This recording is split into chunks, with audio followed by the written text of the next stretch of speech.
Welcome to the Midwest Game Nerds podcast. I'm your host, John. Here with me today are Brian Hey. and Alex. Hello. Today we're gonna talk Star Wars Squadrons, Hades, and more. But before we get to all of that, if you want to follow us on social media or see all the places you can listen to or watch the show, check out MidwestGameNerds.com/links.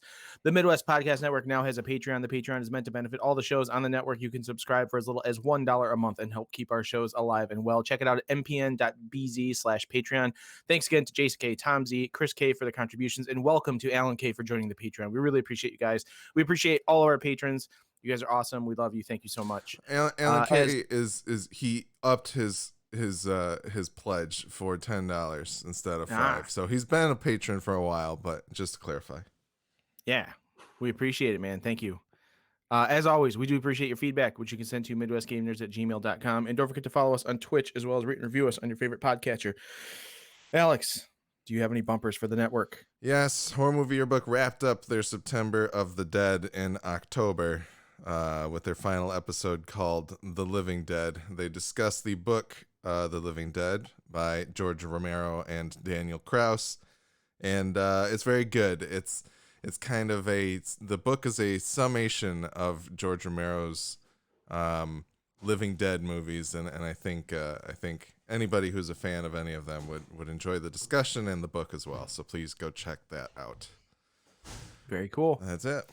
I want to mention as well that with the Right or Wrong podcast with which I narrate, we finished the third and final chapter of the first story of the podcast. It's called Spines is the name of the story. Again, Right or Wrong podcast. Check that out on your podcatcher. I narrate all 3 episodes of the actual story. There's some commentary about the story. If you follow along in real time, you do get to vote on the outcome of each, like the next episode, which is kind of cool. So the next story, I believe I will also be narrating for them. So check that out if you get a chance. That'd be sweet. Other than that, I'm going to talk first because I just literally finished The Last of Us today, like an hour ago. You're the last of us to finish it.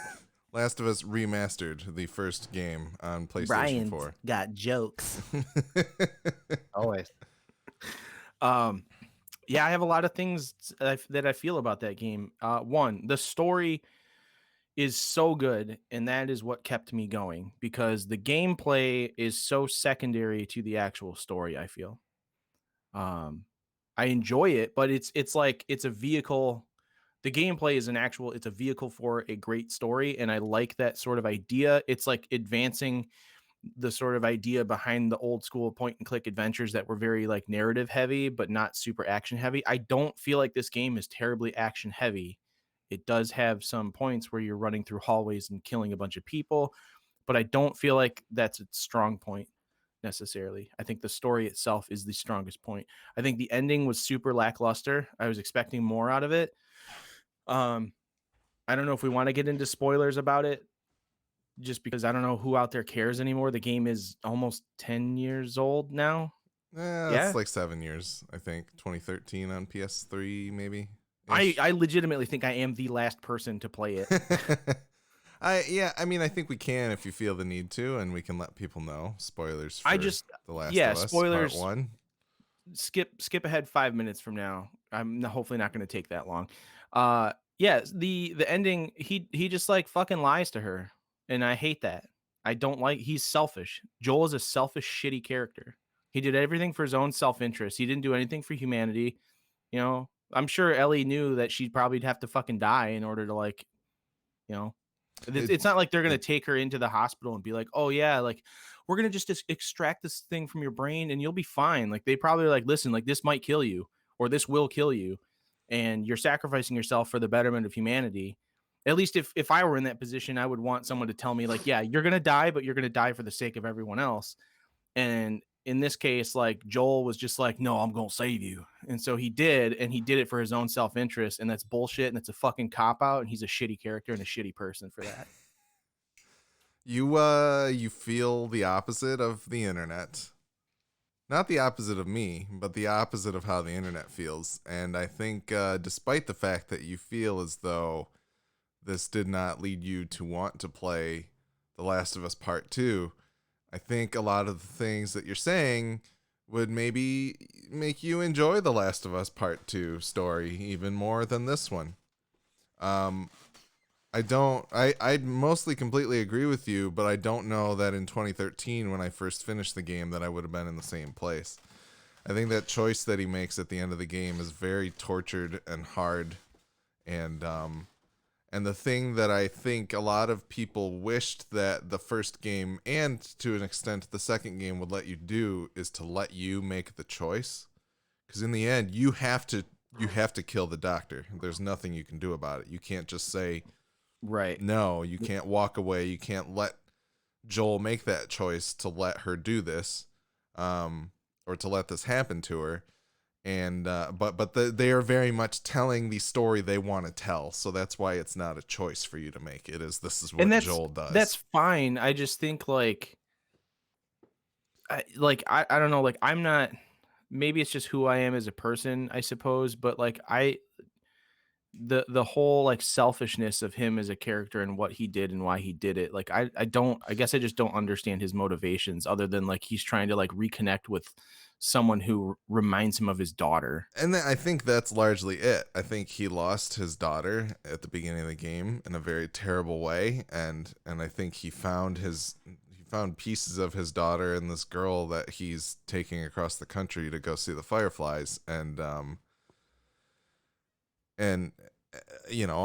not a father, but maybe I would feel the same way if those things had happened to me. I don't necessarily know, but I do think he does remove all of her agency from the situation. It wasn't like hey, you need to stop so we can ask her what she wants. It was I'm going to kill you because you're going to kill my girl. I just Which feel like sucks. there's a whole like section of story and narrative that could have happened between like him getting knocked out by the Fireflies and then waking up in the hospital bed. Like I would have liked to have known what exactly happened in that space, because maybe they did have a conversation with Ellie and they were like, "Hey, like listen, this is how it's going to go down. Are you okay with this?" And she's like, "Yeah, totally." And they're going to be like, "Joel's not going to be okay with this." And she's like, "That's fine. Fuck Joel. I don't care about him." And like then they just jump into it and they do their surgery and they save humanity. Like that could have been the thing, but obviously then at that point, like if they save humanity, what's the point in even having The Last of Us 2, I suppose? Like Yeah, I will say that The Last of Us 2 does fill in some of the gaps that you're discussing, but I think we're kind of at the edge of our spoiler territory. Brian, I didn't know yeah, if we'll you had step any thoughts yeah, that you Brian, if you wanted want to to. say something, go ahead. I mean, as far as The Last of Us 2 goes, I have not played that yet, Yep, unfortunately. But I would have been fine if they had never made one. me I too. liked the way the first game ended, and I think it was perfect the way it was. And story wise, I kind of agree with you with the gameplay at times. It's definitely a lot of the same thing. Like, oh, you run into an encounter where there's a bunch of clickers and you got to figure out how to sneak around and do Yeah, whatever. It's just it like, it's essentially like an exacerbated puzzle game in a way. which is fine, but it does almost feel like a chore at times because you just want to see what happens next in the story. Right. Yeah. Because the gameplay, from what I understand, I don't know, Alex, you've played the second one, but they improve it a bit. Like it feels better in the second one, right? Yeah, and I don't know that it goes much more beyond that, other than I think the stealth works better. And honestly, I don't know if I'd say it's a good thing or not, but I feel like you deal with the infected way less in the second game than you do in the first. And so, and I think the rules around dealing with the infected in the first game are very different than the rules in dealing with them on the second game, because there's different mutation types and things like that. So, Gotcha. but I don't disagree. I think there's a lot of times where in the second one I wanted to do everything stealthy and then I would mess it up and it would get a lot messier than I wanted it to, but usually it ended up working out. I might have died, more than I wanted to, but that happens sometimes. So, but I do think the story is very strong. I think they take it in very interesting directions. I just mostly think I think the revenge storyline in the second game is kind of played out, but they do some very interesting stuff with it, and I still think it's worth checking out. But I do feel kind of similar about Joel in the first game, though. Like he's definitely doing what he does in the end from a selfish place, but I can't say I necessarily blame him. I'm not sure I wouldn't do the same thing Yeah. because It just at that doesn't point like. you don't know if she really can save the world and you're like giving up the one last thing that makes you feel like living. Sure, but I So also it's a like. tough choice. But that's the thing is like you're halfway through that game, you're maybe 60% through that game before he makes that shift of like, well, maybe I should kind of help, I should give a little more of a shit about this girl because the whole beginning of it, he basically is just like, I was given a task and I'm going to complete that task and I don't give a fuck about you beyond that. And then like all of a sudden, like you hit the halfway point of the game and she gives him this sob story about how she's like alone and doesn't want to be alone anymore. And then he's like, he just makes a flip, like he just like flips a switch, like, oh, I'm not going to let you be alone anymore then. And then Well, I'll just take care of you. Like, I don't like, there's I just don't also like there. the shift in character it doesn't make sense to me I the think more I think about it. I think that in the beginning of the game, there's a part of Joel that recognizes that uh, he could become emotionally attached to Ellie because of the situation, and he has this emotional distance. And then I think not only the sob story that you're talking about that she gives him, but also by the end of the game, the fact that she like goes through a lot of trouble to save him after he gets punctured by the rebar in that one fight, right? Right. Hmm. Like I think there's enough room there and reason. Maybe the game doesn't like give you the real like nuts and bolts of the situation, but I feel as though there's enough going on there that would make you kind of say like I understand Joel's position in this whole thing, I mean, if it didn't work for you, it didn't work for you, and I think there's a lot of people that maybe could feel the same way, but yeah, I don't know. Yeah. No, tomato, Yeah. whatever. Other than that, How did it feel to uh, finish a video game, John? felt great. That's two games that I've finished in the past 3 months. There you go. That's all. That's That's probably more than That's usual. all post that's baby. So that's more than the past like 4 years. there you go. There you go. No, it was good. I'm glad to check one off my list here. Yeah. Um, there's a lot of stuff I want to go back and play too, though, which really sucks because I feel like I'm running out of time. Like in general, like just, I mean, I'm able, like, I can sit down and play PlayStation for a little bit every night, like if I'm awake enough to do it. Mm-hmm. But yeah, I mean, I want to go back and finish Days Gone. I haven't done that. I want to go back and I've got The Witcher 3, like the entire, like all the DLC and everything, like on my Xbox. You've already run out of time to go through that before Cyberpunk No, comes I out. know. I want to, like, I never finished Dying Light the following. Like, I want to go back and do that. I have that on Xbox. So I want to play more of Fallout 76 because, like, I was kind of getting back into that for a minute. And then, yeah, I mean, there's a bunch of games, man. Bloodborne, Dark Souls 3, like, lots of stuff that I want to wrap up from this generation that I feel like, well, maybe it'll just look better on PS5. I Yeah, don't know. it might. But I also thanks to Alex, I was able to procure a 3080 uh Yes. RTX 3080 Oh GPU my, you founders too? edition. That's Yeah, yeah. cool. No, Alex has become the collector from the Guardians of the Galaxy Yeah. I just franchise. We were just gonna Photoshop your face on Benicio del Toro. perfect. Then I can do Yeah, all the weird like hand movements and shit that he does. yeah, all that Yeah. good stuff. Yep. Yeah. Um, the card is heavy as balls. It's something like 6 or 7 pounds, I think. Like Yes. I think it was 6 pounds on the postage or whatever that they it's sent. kind of That's ridiculous. including the box. Yeah, well the box is cardboard. So Yeah, the box is like half a pound, if that. yeah. But the card itself is super heavy. The fans are ridiculously quiet.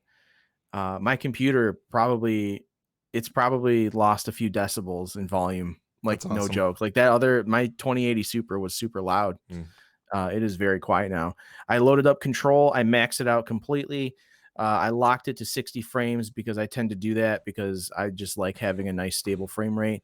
And dear That Lord, that game looks so good. Mm. Yeah, If you're you post. using So good. G-Sync, you shouldn't need to lock your frames, and it should stay steady anyways. Yeah, that's cool. I don't think any of my computers actually set up properly for some reason because I've tried to do all that crap and like I still end up getting screen tearing and stuff. So I had weird shit with that happening with Control with the 2080 Super, and it took me a while to figure out what was going on, and like the NVIDIA stuff sometimes doesn't work the way you think it should. So I think, yeah. yeah, but But anyways, yeah, I'm really excited to play more games when I have time.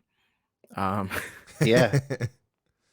Well, thanks to Alex, I too have one, and yeah, I think Alex is the only one here that doesn't have one, which is yeah, kind of I've been playing ridiculous. a lot of 3080 purchaser simulator, and just running some drills on newegg.com and the store at Zotac and all that type of stuff, and it's not a very rewarding game. I haven't really gotten very far, and yeah, Yeah, just the two. yep. No, it's been an interesting experience, and I have I very much appreciate it so far. It's I have a different model than John. I don't have the Founders Edition, but it's an EVGA for the Win 3. I don't know yes, if that's what it's supposed to mean, but that's what FTW means to me. I assume that's what it meant. It is super heavy. It is like a 2.7 slot card, and it also juts out the side like an inch. So I had to get a different case. But that's okay. I like this case better because it has tempered glass, so it looks cool. And this card has like fancy RGB, so I thought it'd be really tacky looking, but it actually looks awesome. Yeah, the pictures of it didn't do much justice, I think, yeah, the unfortunately. pictures make it look terrible, but Yeah, then actually seeing it in motion, it looks really cool. Oh, it's even better when you download the software and you program it. nice. Yeah. Yeah, you You can gotta get like. that shit that lets you play the Division or whatever with the lights. I don't know what it is. Oh, I thought really? somebody loaded like Doom on it or something like that. No. I'm talking about like there's certain games that will take your RGB and Oh yeah, do yeah. And it specific like stuff with it. overrides the software to like link up with like the feel of the game. Yeah, it Yeah, probably also like sends all of your information to like a server in Russia or something. But yeah. the price of video games. No, I think it's you don't need anything special for it. I think the Division just does it. Oh, okay, that's cool. I could be wrong. So Brian, what have you played on it? I reinstalled Doom Eternal just to try that out. That's ridiculous. Like you can max it out entirely. I don't run 4K, but I run 1440 ultra wide.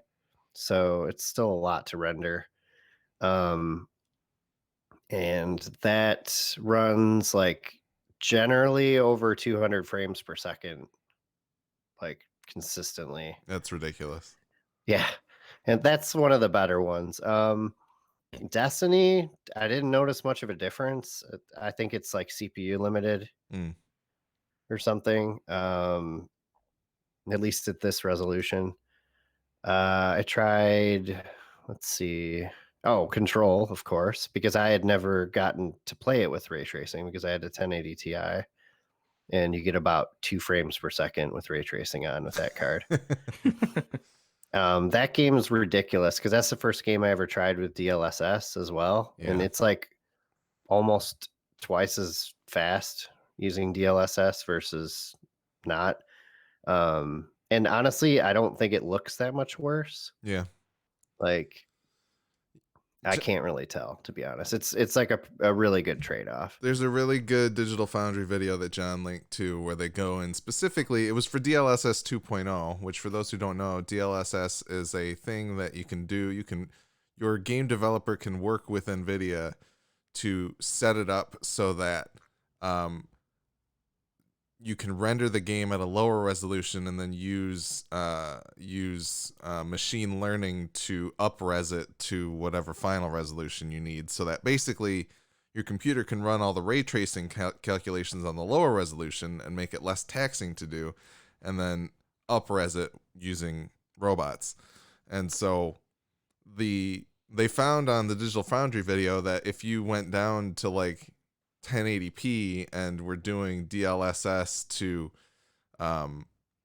like basically they only found like there were very small differences between DLSS and non-DLSS. So like if you went to go and do the resolution at like really low and then upres it to 1080 or whatever, there were some cases where it would look better with the machine learning stuff than it would do with the actual rendering stuff because of the way that it would render.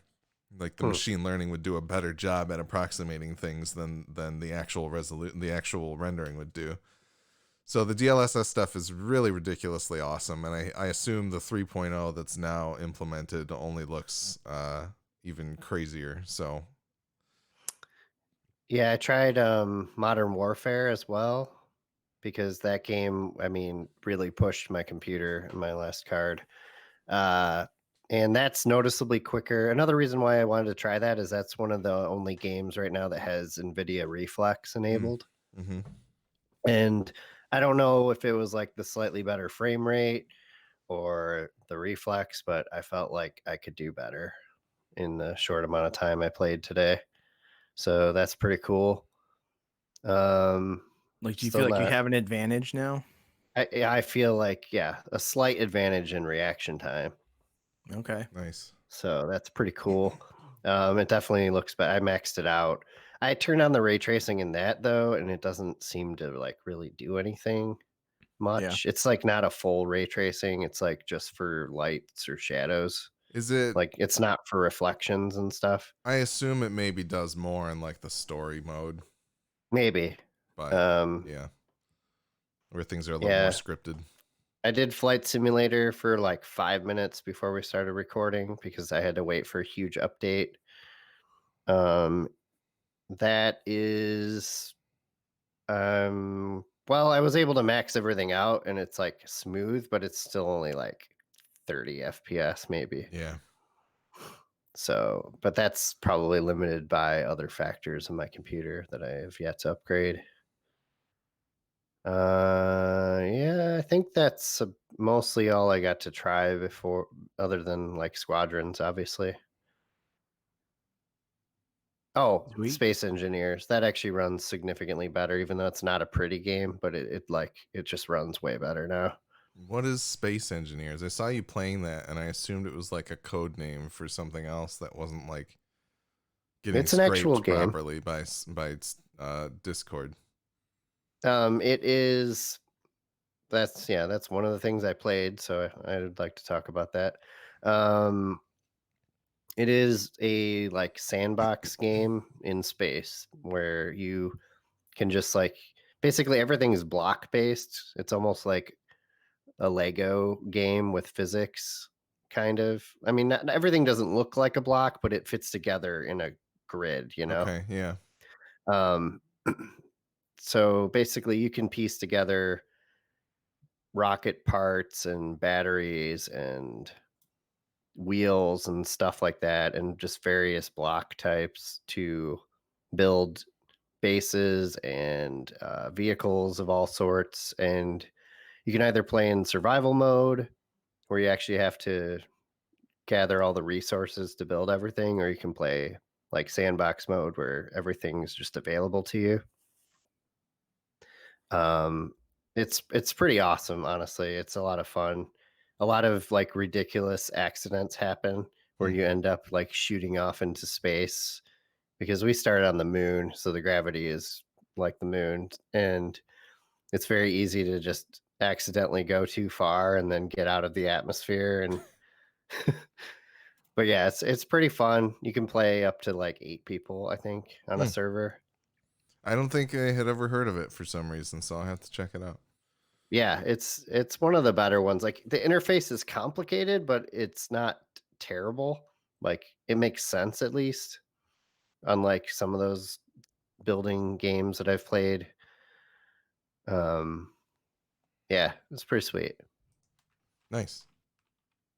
Sweet. Alex, what have you played? Well, Brian, have you talked about everything you played?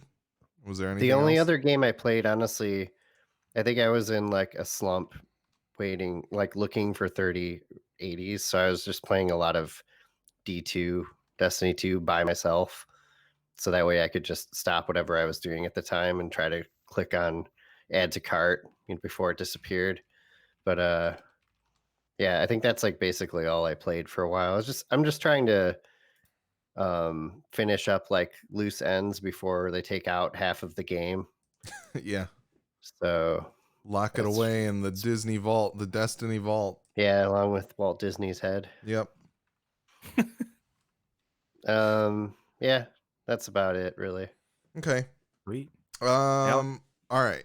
So Spelunky 2 is still very hard, and I feel guilty about it because I don't feel like I love it as much as I should. And part of the reason is because this other game came out called Hades, which has been in early access for quite a while. It is by Supergiant Games, the people who brought you Bastion and Transistor and Pyre. And it is also a roguelike game set in the Greek mythology milieu, where you're playing as the son of Hades. His name is Zagreus, I believe. And he's basically trying to break out of the underworld. And so you're kind of basically playing Bastion as this character. And every time you die, you start back at the beginning. And as you move through the rooms, you can gain blessings from other gods. And that affects the way that your attacks work. You'll get like status effects added to them, or more of an area of effect, or more strength, or that type of thing. There's also several different weapons that you can unlock and use as you're moving through this world. And like each time you die, you get some resources that you can spend on things to make yourself either more powerful, or there's a few different status or stats type things that you can feed a certain resource into. But it is very good. And I think it's like $25 now. There was a launch discount for $20. It's on Switch. It runs beautifully on the Switch. And I'm enjoying it very much. And it's taking away a lot of my Spelunky time because, I don't know, something about Spelunky. Like, I've only gotten to like World 4, I think, is the furthest I've gotten. And it's just whipping my ass. And I think it's longer than the original Spelunky as well.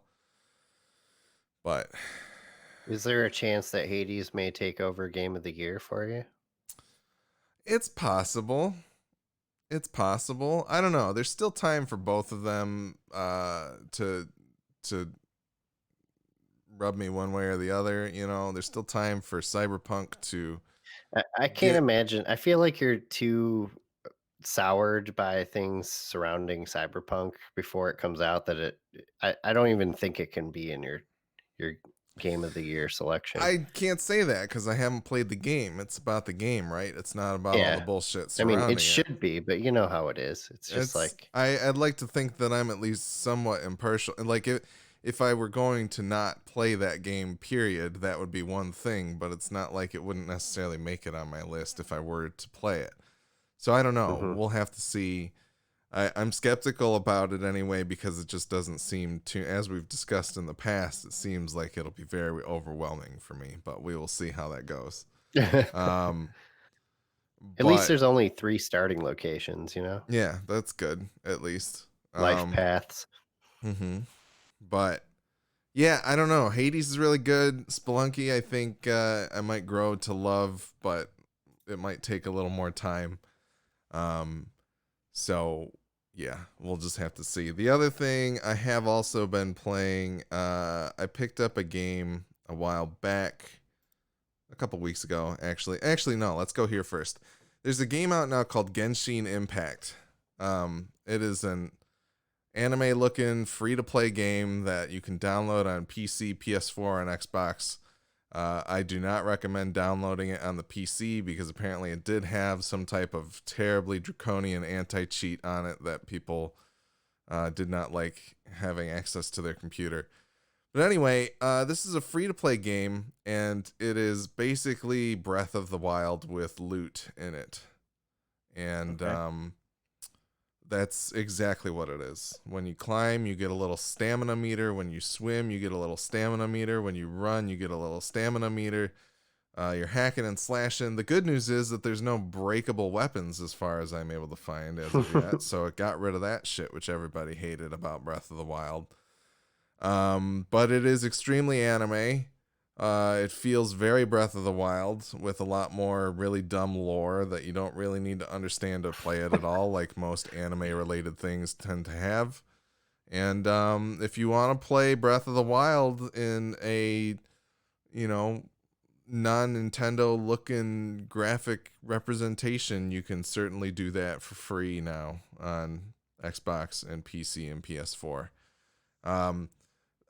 There was a part today where I was running up this bridge and there was this boy named Timmy standing by a bunch of birds, and as I ran up, the birds flew away. And I posted this video on our Twitter, so you can go watch it, but I'm going to read the dialogue word for word for everybody here. So I run up to Timmy, the birds run away, and then he says, "What are you doing? You're scaring the pigeons away." And then I selected the option that says they'll be back. And then he said they do come back usually, but what happens if they leave and they never come back again? Just like my daddy, ... Oh, jeez. Yeah. And I was like, what the fuck? And so it was very strange, and I assume there's more weird. That's like within the first 20 minutes of the game that happened, so I assume there's more weird bullshit. Damn. But it got a little deep there, and I don't know if I'll go back to it or not. I'd rather just play Breath of the Wild again, I think, because I think it looks better. But anyway, finally, I picked up a game called Signs of the Sojourner, which is on PC. It is an indie game. And it's a very interesting game because it is basically a card-based game where the card game that you're playing is essentially the conversation that you're having with the character. And the point is you're trying to successfully have conversations with people. And so the way it starts is the other character will say something, and then they put a card down, and it has a symbol on the left and right side of the card, and you have to try and match that symbol as the conversation progresses. But you have a deck of 20 cards or so, and or it might even only be 10.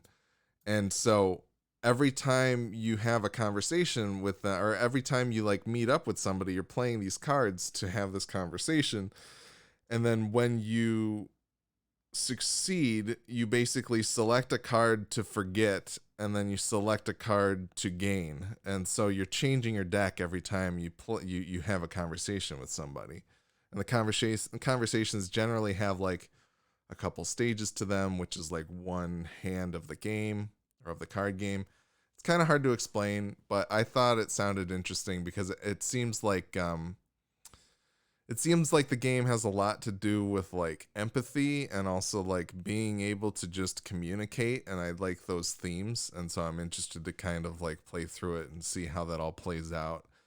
I don't know how possible it is to like succeed at all of the conversations in the game, if that's true or not, so I think it'll be interesting to see. But the story itself is like about these kids who one of their moms dies, and their mom's like store gets left for them to run, and so one of them stays back to run it while the other one has to go and get supplies to sell in the store. And like, so you're the one that's going to get the supplies, and you go to different cities to have conversations with different people to get different items to sell in the store. So it sounds pretty cool. I'm going to keep at it, and I'm excited to play more. So yeah, Sweet. that's about it. I just remembered that I do have Origin Premium. Yeah, because you re-upped for a year, didn't you? Accidentally, yeah. So I still So you have have it. So I'm Squadrons. downloading Squadrons right now on my PC. Cool. Well, there you go. We can talk about Squadrons now, or do you want to hold it till after the news, or what do we want to do? Yeah, let's talk about it now. All right. Star Wars Squadrons. It's a game meant to be kind of a successor to the old X-Wing and TIE Fighter games. You are a fighter pilot on either the Rebel or the Galactic, the Imperial side of things. It switches back and forth in the story. And there's also multiplayer as well, which I have not played as of yet. The game is compatible with HOTAS, which is hands-on throttle and stick. If you So can flight find one. sticks, if you can find one right now.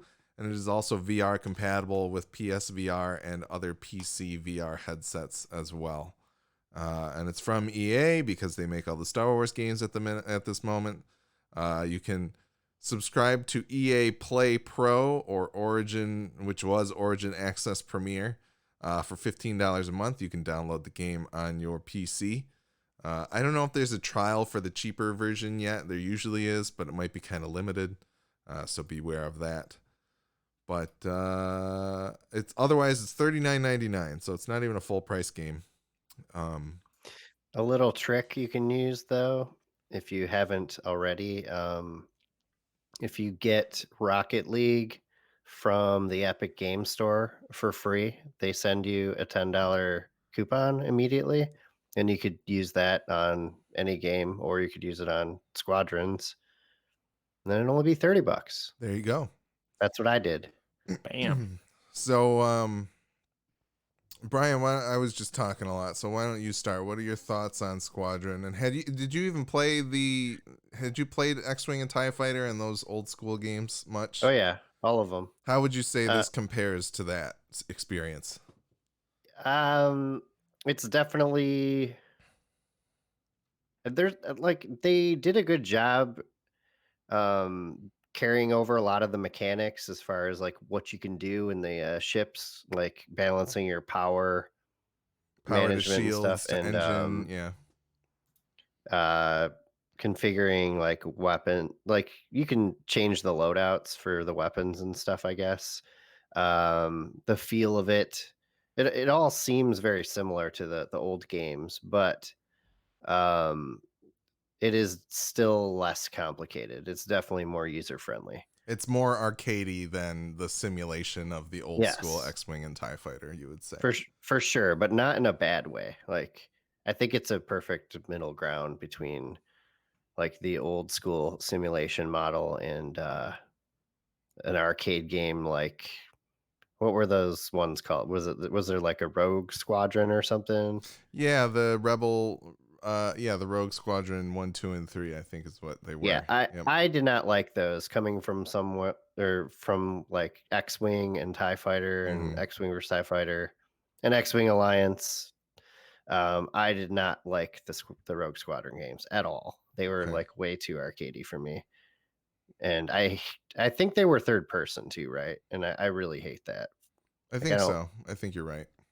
like having the option to be in third person is fine. Although this game does not have that option, I think it's because people can play in VR. Yep.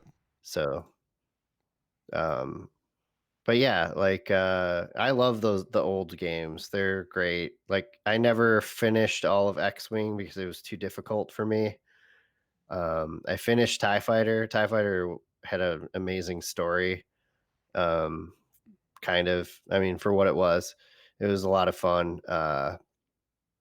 X-Wing versus TIE Fighter is the one that actually introduced multiplayer, and it was a little janky, like getting it up and running and stuff. I think it was like an early Windows 95 game or something, like Hmm. post DOS. So it was like kind of complicated to get shit running.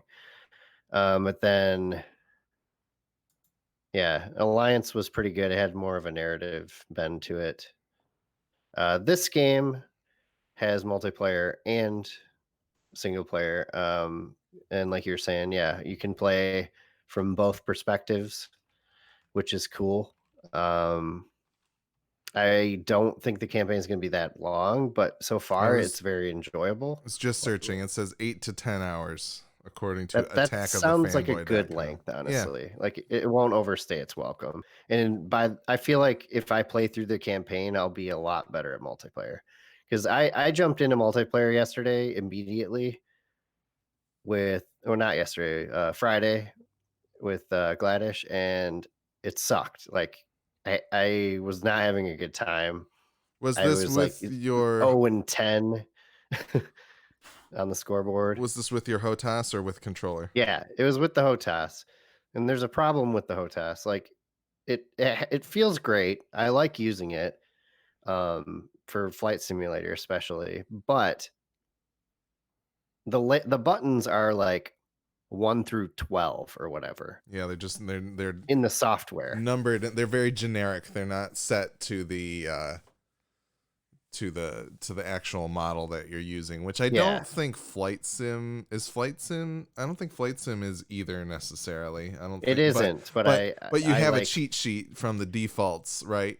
And I don't yeah. know if anybody's made one for our same HOTAS for Squadrons, but it also seems like the default controls of the flight stick system are kind of fucked anyway. Like I had to change it so that twisting the flight stick would actually aim you left or right rather than do the roll motions, which I would want to do if I were like actually moving the stick to the left or right, which Yeah, is until the you mentioned that, opposite. it didn't occur to me why it felt so bad. Like I felt like I couldn't turn right. Yeah. It's because that's set up the opposite of Flight Simulator. Yep.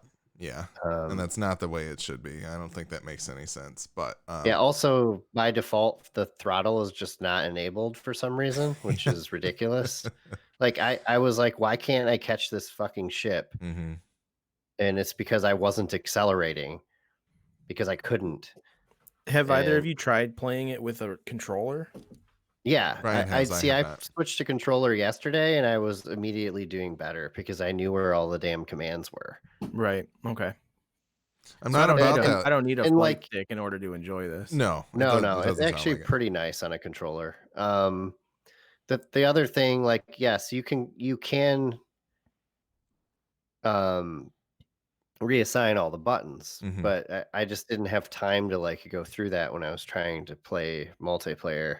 Right. And the issue with that too is like, for one, I have to remember which buttons are 1 through 12, and then I have to figure out what they were bound to in the menu because there's like probably a couple dozen auxiliary commands that you can bind your buttons to, Yeah. like in the menus. So that makes it kind of complicated. It's not like you're just like going down the lists and reconfiguring 12 different things, you Yeah. know? Right. Yeah, there are way more Um, commands than most common flight sticks would be able to bind with the amount of buttons that they have. So there's a lot of stuff that's unbound, and I haven't necessarily run into any major issues with it yet, but I do, when I was playing last night, it asked me to hit a button, and I hit all the buttons on my HOTAS, and I was like, I'm still not finding this button. But it had it numbered as button number 6. And then I like managed to take my hand off of the throttle, and I looked and I was like, oh, I didn't even know this button existed. And then I pushed that, and that was the one that it wanted me to push. So that's probably where the damn rockets are, or the torpedoes. no, the torpedoes are on they're on the thumbstick of the flight stick. There's the two is the one that you would normally hit, and then 3 is the actual targeting is the normal button, and then to the right of that is the rocket, the missile button. You just have to have lock in order to fire them. Yeah, well, I didn't even understand that at first because I was just playing multiplayer with no Yeah, tutorial. that doesn't help. Because like I had done the prologue, the first mission, but you don't even use those in it at all. Yeah, yeah. Yep. Yeah, like when I was playing yesterday in Well, single player, I was there's two fine. prologue missions actually, and you do use them in Yeah, the second one. I had only played the one. Yeah. Well, yeah. But Overall, the game is really cool, and I definitely look forward to it after all of our more. complaining, It's just the controls. It's my fault, really. I shouldn't expect them to have like robust button like layout depictions on their or in their menus because honestly, there are so many flight sticks out there yeah. that they cannot like support them all perfectly. Like I don't know. I There might not be a way for it to even show the PlayStation buttons in the menus. Like it might physically be impossible. Like it might not recognize our HOTAS as being any different than the other 3 or 4 models there are. Yeah, but I mean, I don't know. In control, when you go to play Control, you can switch it from Xbox button prompts to PS4 button prompts. So like I feel like Well, it's that's possible cool. if they want to, but I think that the use case for it is kind of low. But either way, there's probably somebody out there who's used our flight stick and is like, this is how you should set all of our buttons, and that's probably what we Probably. should do, right? And so maybe that's the way that we can go Yeah, about it. there's got to be someone on the subreddit that like has already done all of that work for you. For sure. Yeah. So Or I mean, like if I were EA, like I would have just built that into like, if you go to the Squadrons website, like you can figure out the configuration for different flight sticks or whatever, like which would have been cool if the people who actually made the game, did something to support it. That'd be sweet. that's asking a I'll, little much from EA, I think. But anyway. I'll give the flight stick a try again, but I might just stick with the controller anyways because I feel like this is a game I'm going to be playing, like picking up and putting down a lot. Mm-hmm. Just like, oh, Maybe you I just want to need go like play a a few matches. maybe you need a bigger flight stick. Like you're not used to having a stick that small in your hands. Like you need a bigger one. That could be it. Yeah. Well, anyway, I've been having fun with the game, but it is mechanically very deep. Like the idea that you can divert power to engines and that makes you more maneuverable. You turn better at slower speeds to like being it. Like this is the type of game where if I was playing it in an arcade, I would have the throttle set to max and I would just be trying to kill everything that way. Like that's how I would try and Yeah, play it the doesn't game. work. It doesn't work very well because everybody just murders you because you can't turn worth shit. So No, you actually have to be like aware of whatever situation you're in and adjust accordingly. And like, yeah, I'm sure, like, have you either of you guys played like some of the multiplayer with people that we know? Like, I have not done any multiplayer Yeah. yet. I was only doing I single can't player even stuff. imagine how fucking cool that is. It's Like, got to be fucking rad. But like you I'm, said, like I'm excited to try the VR. I haven't yet because I only have a 1650 Super in my machine at the moment, and I don't think it would go very well. I would probably just vomit sitting still because of the frame rate issues. But I think honestly, I'm probably going to make myself sick in VR for the first time playing this game because it moves so fast and you can move and turn with like using the flight stick. It's just, I don't know. I feel like it'll that's be why I'm tempted, like knowing that I have it for free on PC, I'm tempted to just buy it on PlayStation so I can try the VR. I should just lend you my index as I'm like reworking my computer room upstairs because I don't really. But honestly, I don't know that you have the space to set it up where you're at with your PC Probably right not. now. No, I mean I could adjust this room. I have this dumb 2-seat couch up here that like I bought off of like Wayfair that I'm super disappointed in. I was just gonna end up throwing it away probably or giving it to somebody who needs furniture. But I was gonna get rid of that and move my desk over Mm. in that area, like more centered in the room, but also turn my desk around so it's like I can face the television from my computer desk, so I could still play games on my big ass fancy TV when I want to. I mean, Uh, you should also hook your computer to the TV. Yeah. yeah, that too. Like I'd be able to do that.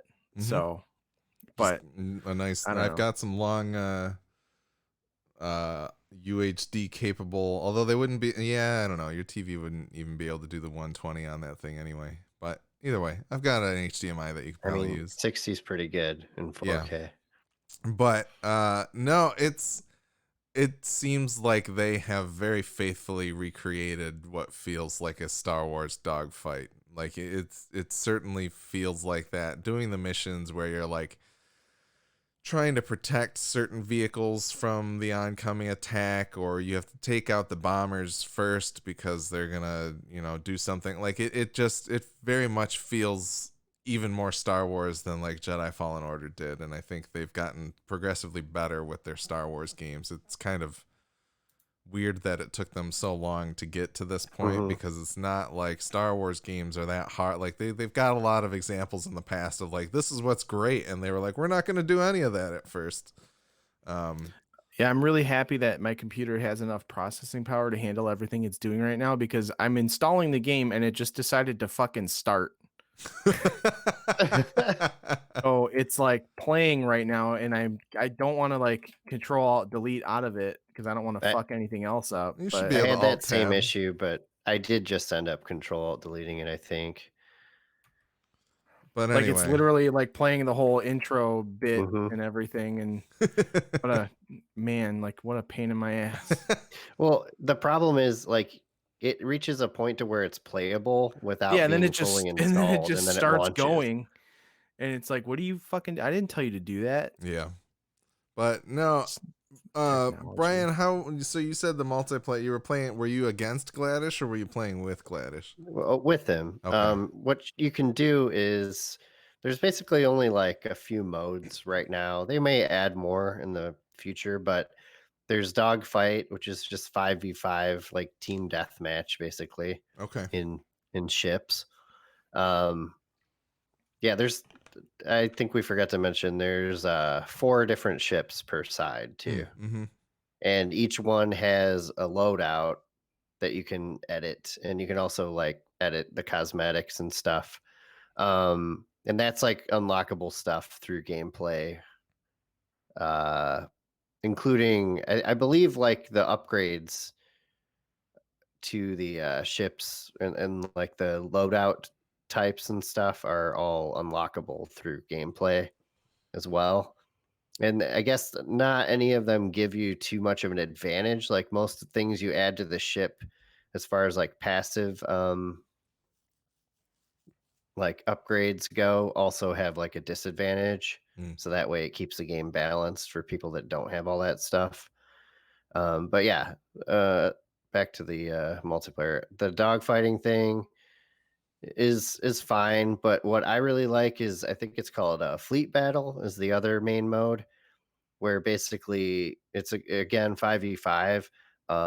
Each team has a capital ship and then a series of smaller like frigates, whatever. Mm. And you have to basically it's kind of like a tug of war back and forth. Each team is trying to destroy the other team's capital ship, but you have to take out the medium sized ships first, basically to basically lower the other side's defense enough to where you can attack the capital ship. Yeah.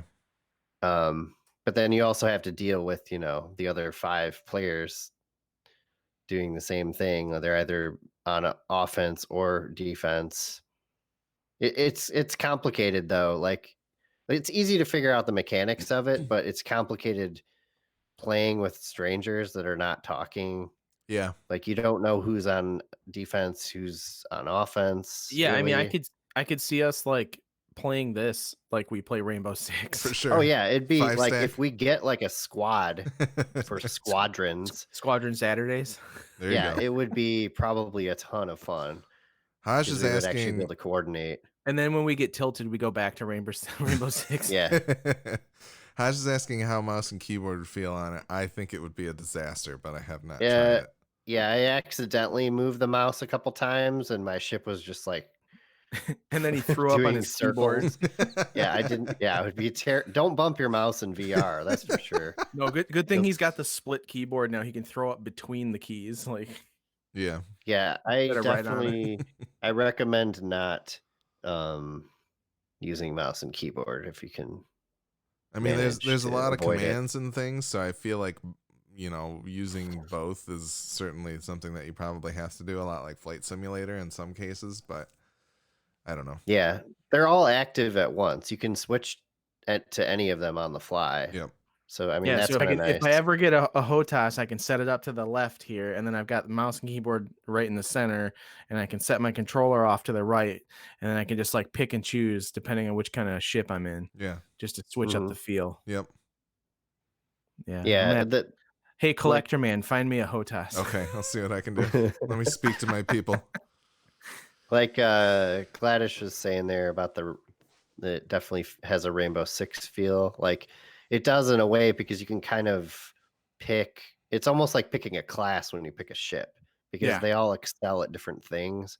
Like the U-wing on the Rebel side, like has Which one launches like support capabilities. Which one launches poisonous canisters and wears ridiculous shoes? That would probably be the U-wing. Ah, yeah, No, that's the me. A-wing, the asshole wing. Ah, yes. Oh boy. No, it Yeah, sounds sweet. Like I really want to play it. I do want to try it out in VR though. I think I'm pretty sure just watching some of the videos that I've seen and the speed at which this game is played, I will probably throw up. You should get one of those flight masks that just goes into a trash bucket so that you can vomit Yeah. directly into the trash when you're playing in VR. Like get the whole helmet set up. Like Yeah. I wonder if I could 3D print a flight helmet set up for my VR headset and then get that mask so I've got like a puke trough. I saw this Or you- picture on Reddit that this dude was like, my wife is ready for Star Wars Squadrons, and she was sitting at the computer playing it She on was an decked ultra out. wide. She had the whole jumpsuit on and everything. Yeah, she had Oh, made that a was so Rebel sick. jumpsuit and helmet, and she had the HOTAS in front of her. It was pretty good. Oh my God, I think it's starting up again. I didn't tell it to do that. Stop. Yeah. No, I think it's interesting. If you have a PC, you want to try it out, you can spend $15 on Origin for it's EA Play Pro. You spend $15, you can play it for 30 days, figure out if you like it, or you could just do Brian's trick, get it for $30 off of the Epic Store. yeah, that play it at trick your will work leisure. till the 27th of October, I think, is when they're going to stop giving out the coupons. There you go. Yeah, and I was also finding it for like 35-ish on like Green Man Gaming and other stuff like that. So it's around. You can find it for a little bit cheaper if you need to, but it seems like there's a lot of staying power to it in terms of like getting together with some friends and playing some multiplayer. So I'm excited to try some of that The out. response has been like pretty solid. Yeah. I think everyone who has been playing it is really happy. Jordan, my neighbor, and his whole crew they set up a whole channel for it. They were all preloading it. A couple of the guys I think set up VPNs and started firing up the day before it came out because they set their shit to Australia or something. Nice. So like they're pretty hardcore about it. That's and good.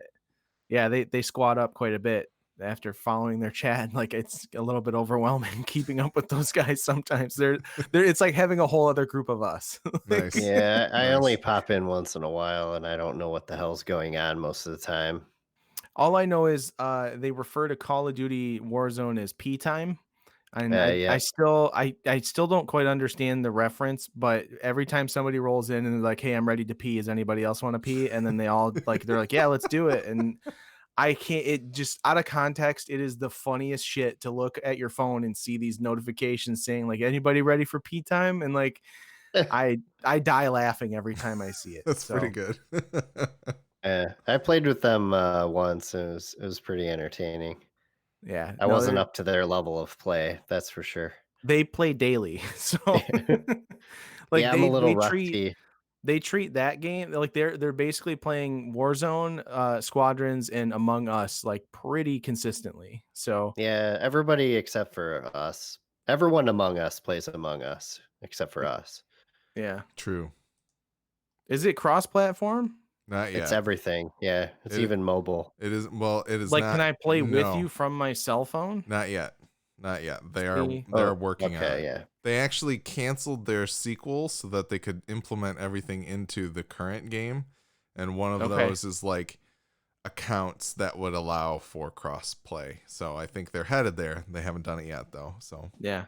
No, that's cool. but Squadrons is cross-play for anybody who didn't know. So you can play with other people on other consoles between PlayStation, This Xbox, is the and PC. advent of crossplay. We're there. Yeah. It's I like think it's here happening. to stay now. If EA is Yeah. doing it and Activision, like these like Sony and Xbox or Microsoft can't really shut it down now. It's just gonna have to happen. Yeah, the big players are going to do it. And I mean that's the thing is like that's going to I feel like that would sell more Xboxes, to be honest with you, because people will want like the cheaper like new system that's come out, and like they'll like it won't matter. They're just gonna want to play games like Entirely possible. Yeah, with their friends, you know. For sure. So I want one of those. all the big games are going crossplay. Look at Fortnite is crossplay. You know, a bunch of people still play Fortnite. We don't, but you know, No, Yeah. definitely Activision, not on EA. iOS. Yeah, there's the other part of the. Anyway. Was Friday the 13th crossplay? No, it was not. It was not. I don't. Predator it- is though with PC and PS4. Predator is. I think. What's the Friday the 13th knockoff that has all the other horror movies?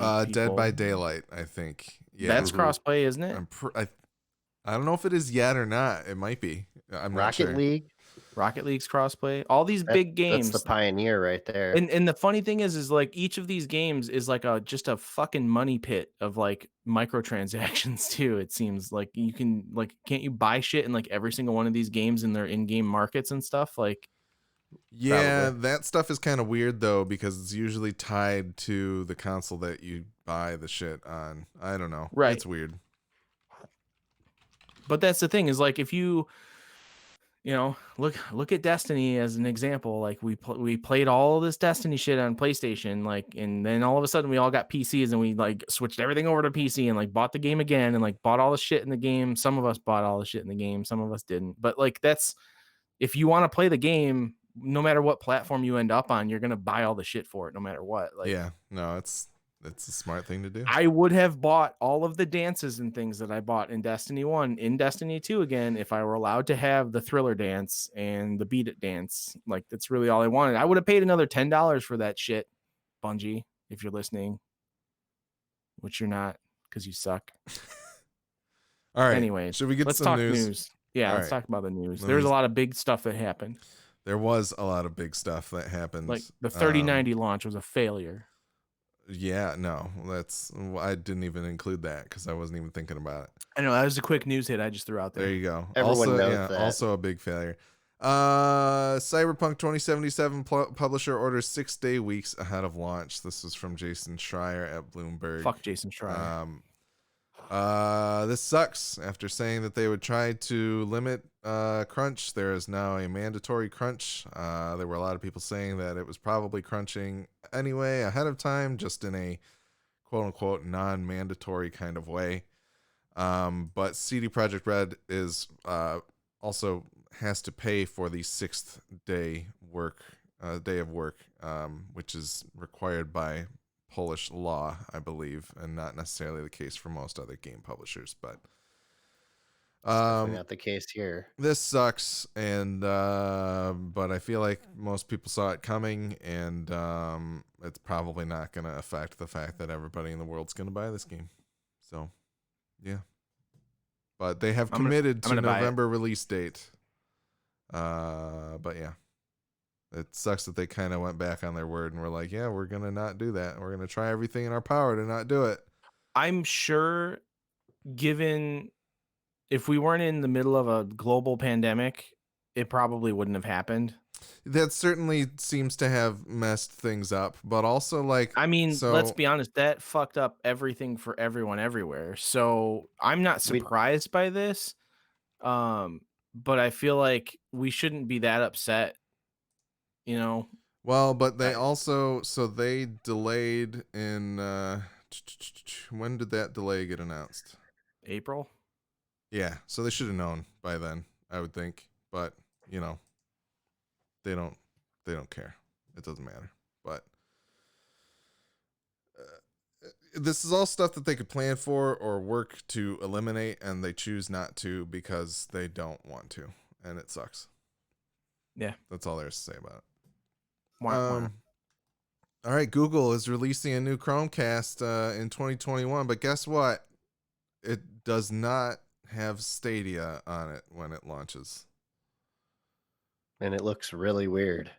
It looks like a little egg that plugs into your thing by HDMI. But no, this is weird and sucks and is dumb. And I feel bad for anybody who's all in on Stadia because it sounds like Google's not. It sounds like they're going to phase it out. Yeah, it would really suck if this thing comes out and they're like, yeah, actually, we are not putting Stadia on this device. I'm sorry.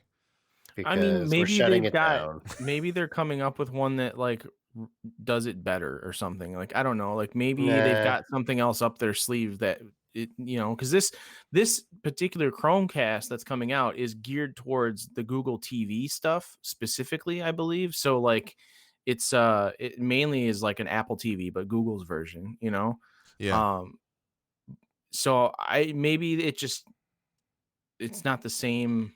I don't know. I'm making up excuses. I like Google. I'm not going to be mad at them about this kind of shit, but I'm not mad at them. I just think it kind of blows. Like, It what are you? doesn't make sense is what Yeah, I think. Like it just like considering like they've got this platform that they kind of went all in on at first, like I feel like it just seems like a step in the wrong direction. because you still can't play Stadia on other Chromecasts unless you purchase the Founders Edition, right? No, you can. It just has to be, I think, like the nicer of the Chromecast. It has to be like the 4K or whatever. Like I think maybe that has like a stronger signal or something. Like I don't really know, a stronger antenna built into it or whatever. But um, I'm pretty sure you need to use the 4K one in order to use Stadia. But I'm not sure. Yeah, yeah, because that's what I was wondering is like this one that they're showing off doesn't look necessarily like I didn't see a power cable with it, although they don't really show one with the one that actually does play Stadia stuff. But the power cable is how you hook up the Ethernet to the current Stadia Chromecast, the one that came in the Founders Edition. So Yeah, if you want to use a wired connection, or if you have to use a wired connection, you use the power cable. yeah, so But it's like not necessary. I mean, I've got my 4K Chromecast that came with my Stadia kit is in my bedroom television right now, and it works fine. okay, yeah, It actually works like pretty great, surprisingly, considering how terrible like my Wi-Fi signal is in my house. Like I was playing Division 2 on it, and it looked at the time better than my PC, although I need to fire up Division 2 now that I got the 3080 and see how fucking dope it looks. Yeah, I tried that. Like every single game I wanted to play with the 3080 right away was either not installed or needed a 60 to 70 gig update, which is stupid. yeah, Games have gotten out of hand Yeah, as yes I far they as mean, have. I updates need to go. fire up Anthem too. I'd like to see how Anthem looks. There you go. Um, Anyways, yeah. Well, yeah, that a speaking, misstep on Google's part regarding the new Chromecast. yes. Poor form, Google. Poor form. Speaking of streaming game services, Amazon has announced their new cloud gaming service called Luna. Important differences here. You pay $6 a month during its early access phase, which gives you a subscription to games on the service. You are not buying piecemeal games like you do on a Stadia or, Stadia Pro. It's not tiered like that. There's just the $6 a month or not. The $6 a month gives you the ability to play the Luna Plus channel games across 2 devices simultaneously, and it offers 4K 60 FPS resolution for quote-unquote select titles. And the games available on the channel include Resident Evil 7, Control, Panzer Dragoon, A Plague Tale Innocence, The Surge 2, Yooka-Laylee, Grid, Abzu, and Brothers, A Tale of Two Sons. They're going to add more over time. You supposedly are able to play this on iOS devices using this controller, which connects directly to the service via Wi-Fi, which is what Google's Stadia controller was supposed to do, but doesn't work that way yet, as far as I understand. I believe they just cut the cord recently. You don't need to cord the controller to your phone anymore. Yeah, but is it still Bluetooth to your phone, or is it connected to the No, internet it's through through Wi-Fi? the Wi-Fi. Okay. It was never Bluetooth through the phone. Okay. Well, either way, like connecting it directly to the phone, you had to do that, but you had to I think you had to Bluetooth it to your computer to use. Like my understanding is that it Bluetooths to the Chromecast, and it also Bluetooth to your computer if you were using it that way. I don't think it was ever Possibly. actually. I don't recall. But I never like I think in the past month I think they recently removed the cord. Like you no longer have to cord it to your phone. Okay. Well, either way. So this Amazon one it's supposed to connect directly to the internet, which would allow you to play this service in a browser window on your tablet, your iOS tablet, which is getting around some of the issues that Stadia and xCloud, Google and Microsoft are having with Apple right now. But you can sign up for early access. They are giving it out, to certain people along the way, and the controller costs $50 during this early access period. So might be worth checking out if this is the type of thing that you're into. You want to see what it can do. Yeah. Amazon Luna. Sweet. Any thoughts? Oh, yeah, did you mention, like, how they're gonna have different channels for, like, different developers? No, I didn't look into that too much. So, essentially, like, my understanding is they're gonna have different channels, much like you pay for different cable services, like, through Apple TV, like, you can buy Showtime or HBO or whatever, like, but you can do this for, like, Ubisoft and Activision and EA Origin, like, so you'll buy these channels and add on to your subscription in order to have access to the game libraries of these other companies. That's So very interesting. Yeah, I feel which is kind of what I think Stadia was trying to do with Ubisoft, but haven't quite gotten there yet. yeah. But I don't know. Yeah, I mean, I think honestly, like this whole business model of like paying for a subscription to play the games rather than buying them individually, I don't even know if that is a possibility or not on the service. I don't think it's necessarily been uh, actually announced as of yet if that will happen or not. But it sounds like they're looking more towards the subscription model, and I think that's the right way to go. Yeah. So They also, I think, in the commercial for it or whatever, I think they showed off like a bunch of retro games too.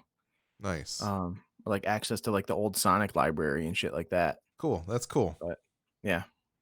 So we'll see. We'll It'll see be how it interesting. goes. I'd be open to guinea pigging. I did sign up for early access, but I haven't received anything I from did as them well. since. So Yeah, I haven't either. but I'd guinea pig it. Plus, I like trying out the hardware. You know, I like seeing the new controllers and what they're capable of and how they feel and all that stuff. I'm interested in that. So It looks like a Switch Pro controller. Yeah, yeah, honestly, it looks pretty similar to, even the Stadia controller, that type of stuff. So I feel like controller design is kind of plateaued at this point in time. But I like the right. purple accents though. yeah, Yeah, the that's nice. purple's cool. This is going to have some type of Twitch integration, obviously, would be my guess, and that type of thing, which is, that's makes sense for Amazon to integrate all their services. So we'll see how Yep. this Mhm. does. Cool.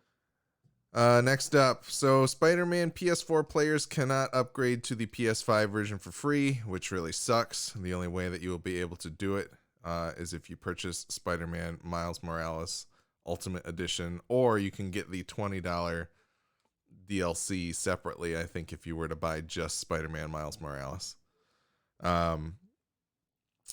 But along with this, so they are remastering Spider-Man for PlayStation 5. It does sound like they're doing a considerable amount of work in terms of adding ray tracing and also implementing DualSense features and making the reducing the load times and things like that. All that work that they need to do in order to make it run on PS5 with all the new PS5 features. But then also what came out is that they are switching the character model for Peter Parker. And the internet, of course, does not like this for some reason. And it sounds like the reason that they gave is that they wanted an actor whose facial features matched better to that of the voice actor.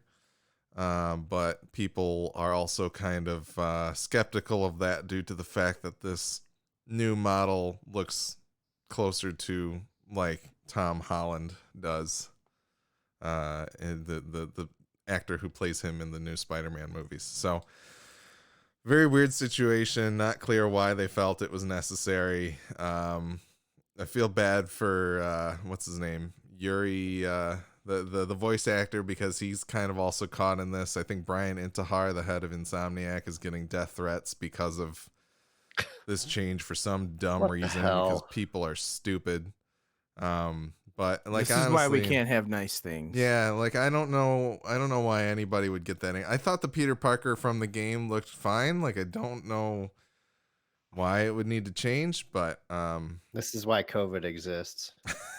but Because yeah. we send death threats to people over video games. That's ridiculous. So there was Right. Brian Intihar did tweet a statement. He said, "Today's news about the new Peter Parker face model has surprised some of you, and we at Insomniac totally understand your reaction. Heck, it even took me a while to get used to Peter's new look, but as we discussed the franchise's future and moving to the PS5, it quickly became apparent that delivering even more believable looking characters made finding a better facial match for actor Yuri Lowenthal, who we all love as Peter, a necessity."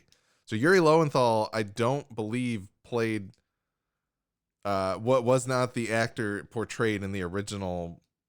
Like, there was another actor who looks who did the actual like facial acting for Peter Parker, or the character model for Peter Parker. I don't think Yuri Lowenthal was the one that, like, let's look him up.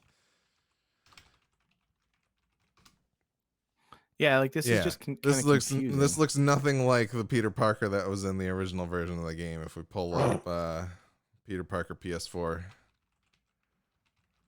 So this dude was the voice actor. yes. So this is the two of them side by side here. Let me try and pull that up a little bit bigger. Can give me your cookies. Yeah. So this is the PS4 version. This is the PS5 version.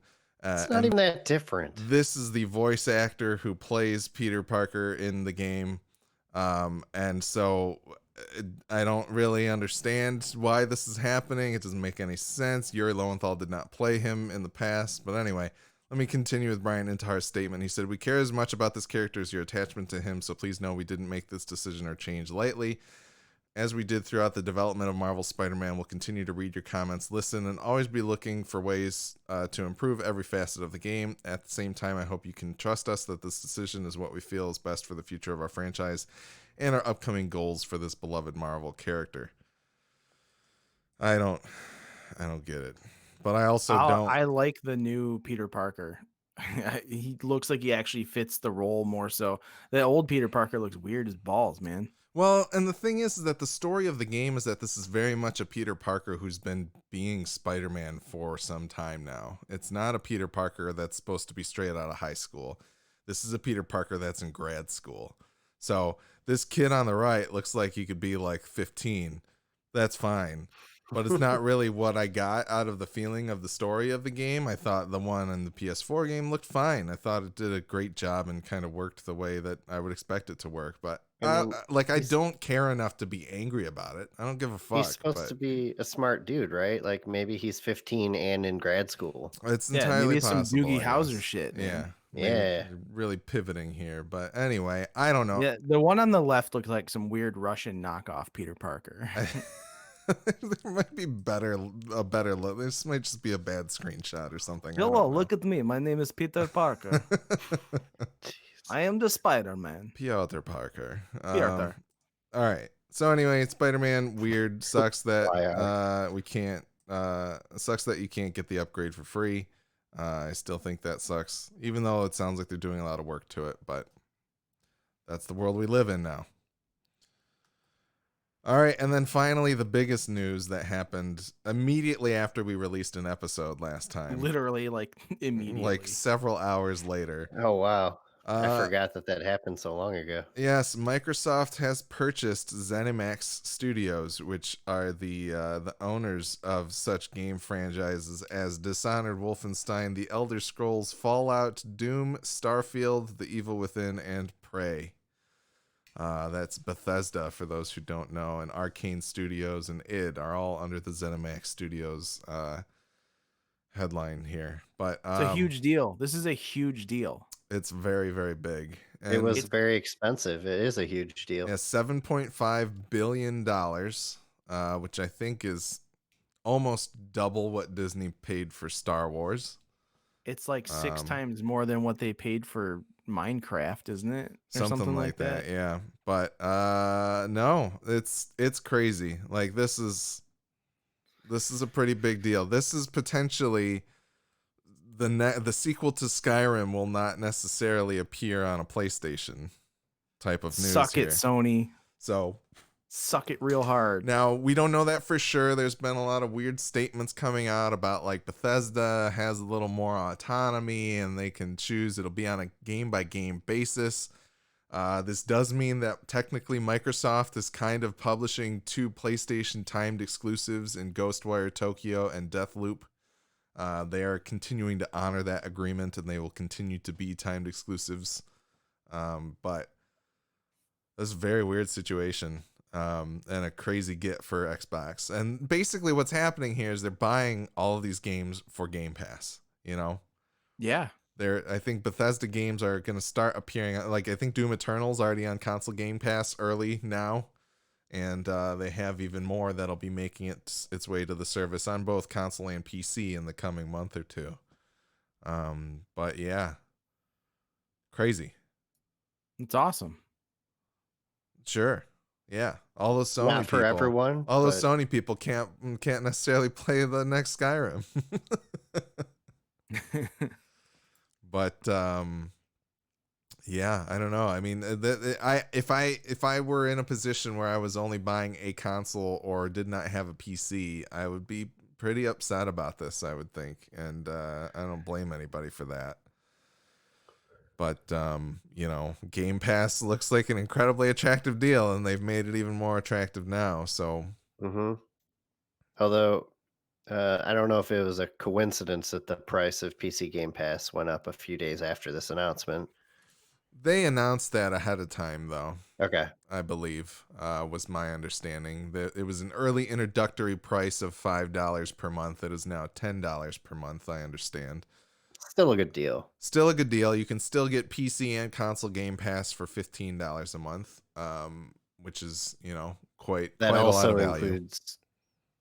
includes xCloud as well. Yes, the streaming service on which you can play some of the games that are included in Game Pass. But yeah, I don't know. Big news. It's yet to really see what exactly it will mean in terms of these future releases like the Elder Scrolls and Starfield. But I can't imagine they would spend $7.5 billion on this company to say, yeah, we'll put it on PlayStation still. I don't know. What do you guys think? I think they would be stupid to not release it on PlayStation as well. I think they'll probably do some maybe some early access shit. Like if you have Xbox Game Pass and everything, like you can play all the new Bethesda games before everybody else, that kind of stuff. But it's still going to come out on PlayStation because it would be stupid of them to cut off the market, like a whole segment of gamers. Like their whole thing is like they're fighting for the gamer.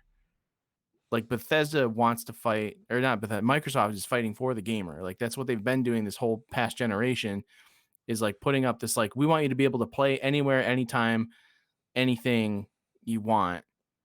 And I think this will lead to you seeing maybe some kind of Game Pass service on Sony, like on the PlayStation. Like maybe there's a Bethesda channel that you can sign up for, like in Luna or whatever. Yeah, I mean, I don't know. Like it maybe not, but I'm just saying, I'm just speculating that, like, I think it would be, this is a big deal, yes, but it's not going to stop people from buying PlayStations. It's not going to increase the amount of people that buy Xboxes. Like, I don't know about that.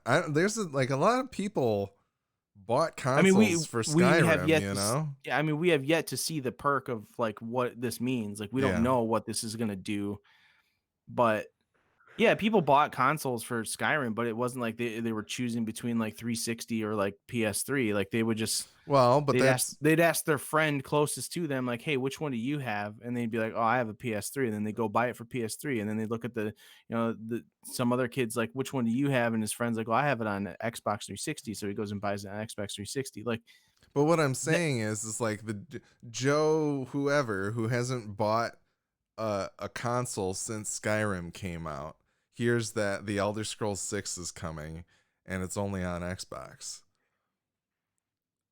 I think that's kind of what they're thinking. Like, I think they're kind of like, the next time that this, like, we have Fallout 5 or the Elder Scrolls 6 or Starfield, this gets out there, and if you can only get it on PC or Xbox, I think you're buying a damn $299 Xbox rather than spending $1,500 on a PC that would play it well, right? Well, Starfield's never coming out. Let's be honest here. They've been talking closer about to coming out than Elder Scrolls 6, that's supposedly. True. Yeah. Maybe 2077 or something. Right. But maybe it does. Maybe they use it to sell, or maybe it's just like, hey, if you sign up for Game Pass, you get unlimited use of the entire Bethesda library of games. And so that's the selling point, is like, you get these epic fucking games and you can play them on any platform you want to play them on, your phone, your PC, your Xbox.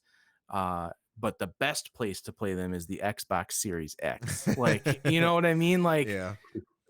I don't know. I'm not sure what to think of this other than like it's a ballsy move for Microsoft. They've clearly got the money to spare and they're going to do it. And I'm excited to see what this does. I mean, clearly I'm a PC gamer now, I guess. Well, I'm more of a PlayStation 4 player currently just because of my situation, but I want to play more on my PC. But You should want to. but yeah, it's just I'm interested to see what this does to the industry because it's very intriguing to me. As a ballsy move. That is like good on them, I think we man. were all pretty shocked when they announced this. Brian, what do you think? Any thoughts on the acquisition? Yeah, it's a huge move, but I still don't necessarily think that they're aiming to make all these exclusives. Like the way I see it is they can make it's going to be a big draw to Game Pass by having all this stuff on Game Pass. Yeah. And so they're going to end up with so many subscriptions. It's just like constant money coming in. And that is, I think, the main reason why they would do something like this. Also, like, even if it's on PlayStation, they're still getting money for all these games because they own the whole damn company.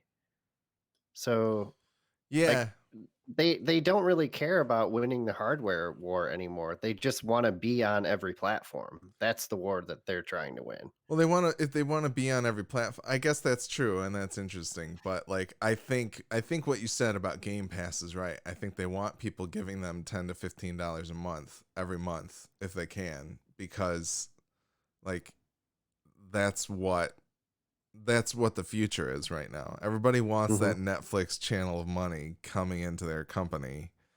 And I think, as long as you get to the point where you say, okay, $10 a month for PC Game Pass costs me $120 a year.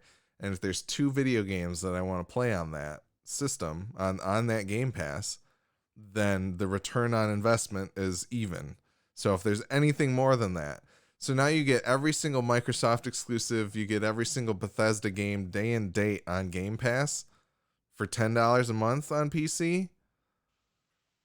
That's an incredible package. Like, that's a lot. Not that necessarily Bethesda comes out with a ton of stuff all the time, but even if they put out a game a year and you're interested in it, it makes the ROI that much better. So, but I don't know. I honestly think I wonder if there's room for them to kind of say, all right, Elder Scrolls 6 is coming to Game Pass, Xbox, and PC, and it'll be out on PlayStation 5 next year, or whatever they might do with it. If they do timed exclusives like that, or what the situation is, if they will just let Bethesda say, hey, everything's still coming out for what it comes out for, or, these smaller projects are going to be coming to Xbox only or whatever it is. It's weird. It remains to be seen what happens. The other thing that people were pointing out, this now means that Bethesda and Obsidian live under the same roof once again. Breathing life into some of those Fallout babies. Fallout New Vegas of some sort, or a Fallout New Vegas 2, or some kind of Fallout game made by Obsidian, which is entirely possible now, but I'd rather kind of see what Fallout from Obsidian looks like than Fallout from Bethesda at this point, I think. Which is sad. But they should just hand it over to Obsidian anyways and let Bethesda work on Elder Scrolls and worry about Starfield. And that way, like, Obsidian can just deal with all the cool Fallout shit. That would be interesting. Like, what if Bethesda? What if it's no longer like, Skyrim now and Fallout later, or excuse me, Elder Scrolls now and Fallout later, but rather like, here's all of them at once because we have more people to work on all this shit. Now that we have this ability, like, here's everything. Yeah, no, that'd be cool. I'm all right with that. I still need to. I need to go. I need to play Grounded still. I don't know if you do. I would wait. That out. They've been adding more stuff. They just added zip lines. Oh, cool. That's cool. So I can zip line into a spider's mouth. Yeah. Directly right in. Yep. Yeah. No. So that's all I got for news. That's it for the episode. Yeah. What's up next? What do we have coming up? That's what I'm looking up right now. The 2020 in video games Ooh, Wikipedia page, which I I got pull up. a copy of Cyberpunk. Watch Dogs Legion's waiting for me Oh in a yeah, couple of weeks. Yeah, you guys got those for free with the purchase of your cards. Yeah, Torchlight 3 is coming on the 13th, which I think you guys might be a little interested in, maybe. yeah. There's I also have a not G.I. heard good Joe things, game but coming. G.I. Joe Operation Blackout. I'm sure that's garbage. Oh, that looked really cool actually. Okay, really maybe I'm wrong. Like interesting. it's a GI Joe game where you get to play on both sides. Like you're playing through the game like as like the Joes and Cobra, and like it looked like an Avengers but GI Joe. Interesting. But I'm The not only 100% sure. All I know is you get to play as Snake Eyes at some point, and that's fucking dope the because only Snake Eyes G.I. is the Joe shit. game that I'm interested in is G.I. Joe Rainbow Six Siege. That's all I want. I don't want That would be anything else. sick. That's all I have Oh ever man, wanted is where did that just idea come I from? said this years ago. I was like, what if the next season of fucking Rainbow Six is just all G.I. Joe characters? Wouldn't that be fucking awesome? It'd That be would be an amazing. incredible crossover. Yeah, Yeah. that'd be sweet. They need to I'd be work on totally that. down with that. Well, you should remind us of that cool idea every few years so we can Okay. think of it as something new. I Yeah, and like will. a Battletoads Street Sharks mashup. Let's do that shit too. There you go. But yeah, other than that, by the next time we talk, Mario Kart Live Home Circuit is coming out. That's the AR Mario Kart game. I don't That necessarily looks know cool. that I'm gonna pick it up or not because it is expensive. It's like $100 to get one of the cars. But yeah, so not a whole lot, but I'm sure we'll find stuff to play with our new graphics cards and other types of stuff. We'll probably still be playing Hades and Spelunky and some Star Wars. So Yeah, Mm-hmm. cool. we should also maybe try Among Us or this whatever the Phantasmagoria game that's coming out. Ah, It's not Phantasmagoria, but man, we should pick some of a those live really old stream. point and click adventures and do like live streams of that. That would actually be really That'd fun. be pretty good. Yep. I am Sign me trying. up. I told John and Brian I bought a lot of green spandex to make a Green Ranger suit, but also to make a green screen down here in the basement. And so I'm not actually making a Green Ranger suit. I wish I was. It's also way too like lime green for that. But anyway, I want to try and get that up and running so that I can play some Resident Evil 7 in VR, and I can chroma key out the background so I can overlay my head on the screen with the VR helmet on. But that's still forthcoming. We'll see. I'm just trying to set up a little bit of a better streaming studio space down here, so there may be Daft Punk in the future. It would be so funny to have like it's just you with the helmet on, like. That's basically, yeah, I'll be down in the corner like that, fucking terrified playing the But game. it'd be funny if you could mirror it so it actually follows the proper direction at which like you're viewing things like in the game, like, yeah. and then you're centered like in the screen, and like it's like you're actually looking at them like in the giant green screen. We'll have to run some tests like that. We'll see what I can do.